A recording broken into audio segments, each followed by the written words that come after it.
আজকে রেল লাইনের কাছে ধান ঝাড়াই করতে এসেছি। ভূতির খাল, ভূতির মাঠ বলে। তো 4 হুইল নিয়ে আসছি, 3টে জাঙি, বেশি না। চাষি বস্তা এনেছে, দেখে আনেনি, বস্তা ছিঁড়া বেরিয়েছে, দূরে কেটে দিয়েছে, সেলাই করছে এখন মাঠে এসে। তো দাঁড়িয়ে আছি।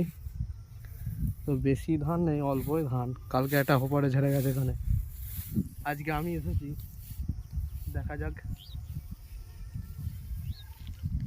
এই যে কামারপুকুর রেল লাইন স্টেশন হয়ে যাবে সামনেই, তো ওর গায়েতেই ঝাড়তে এসেছি। রোদ তো ভালোই আছে, আর যত তাড়াতাড়ি কাজ শেষ হয়ে যায় ততই ভালো। রোদ্দুর তো বিশালই আছে। ধান খাওয়াতে বিশালই কষ্ট। এই ধান আদায়, এই সময় ধান আদায় বিশালই কষ্টের।